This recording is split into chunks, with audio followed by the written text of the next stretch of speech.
Step into a place full of new ideas and opportunities at Techno India University Tripura, where you learn, grow, and build your future.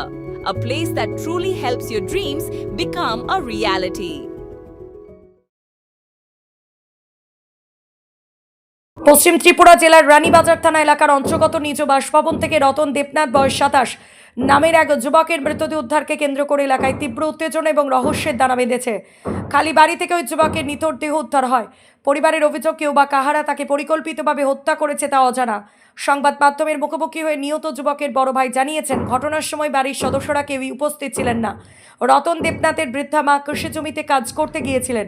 মেজ ভাই সপরিবারে ত্রিপুরার ঐতিহ্যবাহী খার্চি পুজো দেখতে গিয়েছিলেন এবং বড় ভাই গিয়েছিলেন শ্রীধাই মোহনপুরে। এই সুযোগে ফাঁকা বাড়িতে রতন দেবনাথকে মৃত অবস্থায় পাওয়া যায়। ঘটনার খবর পেয়ে রানীবাজার থানার পুলিশ দ্রুত ঘটনাস্থলে ছুটে যায়। পুলিশ গিয়ে মৃতদেহটি উদ্ধার করে এবং ময়না তদন্তের জন্য একটি অ্যাম্বুলেন্সে করে আগরতলা জিবিপি হাসপাতালে পাঠায়। এদিকে ছেলের মৃত্যুর খবর পেয়ে কৃষি জমি থেকে ছুটে আসেন বৃদ্ধা মা। তিনি চিৎকার করে কাঁদতে কাঁদতে ছেলের মৃতদেহের সঙ্গে অ্যাম্বুলেন্সে করে জিবিপি হাসপাতালে পৌঁছান। পুলিশ সবকটি দিক খতিয়ে দেখে জোর কদমে তদন্ত শুরু করেছে। জিবিপি হাসপাতালে ময়না তদন্ত সম্পন্ন হওয়ার পরই আজ এই যুবকের মৃতদেহটি তার শোকস্তব্ধ পরিবারের হাতে তুলে দেওয়া হয়েছে। ময়না তদন্তের রিপোর্ট এলেই মৃত্যুর প্রকৃত কারণ জানা যাবে। অপরাধীদের খোঁজে পুলিশ তল্লাশি জারি করেছে। ত্রিপুরা থেকে বিক্রম কর্মকারী report, crime press Bengal news. আমার ছোট ভাই কিভাবে মারা গেছে এই জিনিসটা কেউ আসলো না, কেমনে মায়ের দুই কাছে আর জানি না আমরা।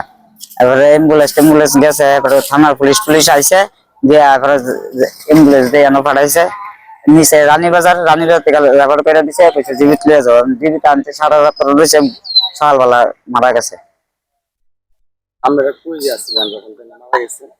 আমি সিধাই জগৎপুর, আমার মা ক্ষেতের কাম করে, আর মেজ ভাই গেছে তারা পরিবার নিয়ে খাসকি। এমনি ঘটনাটা হয়েছে আর কি, হয়েছে যে এবার মেজ ভাইরা ফোন করতেছে, আমারও ফোন করতেছে, আরে হঠাৎ করে কি অবস্থা কিছু বুঝতেছি না, যার জন্য দৌড়ে এবার আইসি। তখন ঘটনা হয়েছে, হ্যাঁ তখন বাড়িতে একা ছিল? একলাই আসলে বাড়িতে গেলে না বিয়া করছেন। কখন হয়েছে সময়টা আনুমানিক? অনুমানিক মাসে কটার দিকে ঘটনাটা, মনে করেন 2টা-3টা ঘন্টা হইব, এমন হইব। মানে এই টাইমে আমার ফোন করতেছে আর কি, এমন হইব। ওনারা যখন মারছে, হ্যাঁ মানে কে বা কারা মারছে কেউ করতে পারে না। আমরা কি অবস্থা পাইছি? আমি বাইক দিতে পাইছি না, আমি তো ডাইরেক্ট এনে আয়া বসছি। এবারে অ্যাম্বুলেন্স দিয়ে এনে লয়েছে। এবার মা খবর পাই আর রাস্তা থেকে আইতেছে, কতজন খবর দিছে মা, এবারে তারা অ্যাম্বুলেন্স দিয়ে মা এনে আয়া বসছে। আপনি ওখানে তো আমি বাইকে গেছি না, কালকে যাইছি, এটা কিছু জানতেছি না। আপনার কি লাগে? আমার ছোট ভাই। বয়স কত? 27। নাম কি ওর? সুমন দেবনাথ। কি করে? যে সময় যে কাজ পায় এই করে। এর সাথে করে না। আপনারা মানে আনুমানিক বা কোনো একটা প্রাথমিক কি সন্দেহ করেন কি হতে পারে? কেউ লোক এমনি কার্য কীর্তন নাই, আমরা লোক কোনো কার্য কীর্তন নাই, কোনো টাকা পয়সা হলে কোনো ঝামেলা নাই।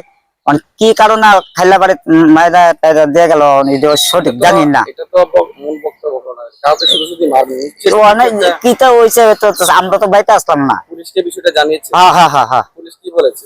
পুলিশে গেছে, বাইক গেছে, বাইক গিয়ে অ্যাম্বুলেন্স ফোন টোন করছে, নাম্বার প্রাধান্য ফোন টোন করছে, ওই জানি। এখন আপনার পুলিশের কাছে বা প্রশাসনের দাবিটা কি থাকবে? তো কিতা কমু, তারা তো সারা রাতের ধরে আমরা মানে এটা ধরনের লেখা ফাঁকাইতেছে। হঠাৎ করে কেমন হয়েছে, এবার আমার বাবার নিশাখা থানা, এবার আবার থানার থেকে আবার ছাড়ছে মনে রাতের বেলা। বাবার থানা মনে কোনো যারা টারা করবো আপনার বাড়িতে আসলেনি না কিতা, এবার আবার বাবারা ছাইড়া দিয়েছে রাজনীতি। এখন আপনারা সরকারের কাছে বা পুলিশ প্রশাসনের কাছে কি দাবি থাকবে আপনার ভাইয়ের? ওখানে তো আমরাও তো জানি না কেডা মাছে নাম আছে, এটাও তো জানি না কিতা কম, কিছু বুঝতে আসি না। রতন দেবনাথ। কি করেন আপনি? বার্নিশে কাজ করি। বাড়ি কোথায়? Ranibazar, Monpur, Majlishpur. Step into a place full of new ideas and opportunities at Techno India University Tripura, where you learn, grow, and build your future. a place that truly helps your dreams become a reality.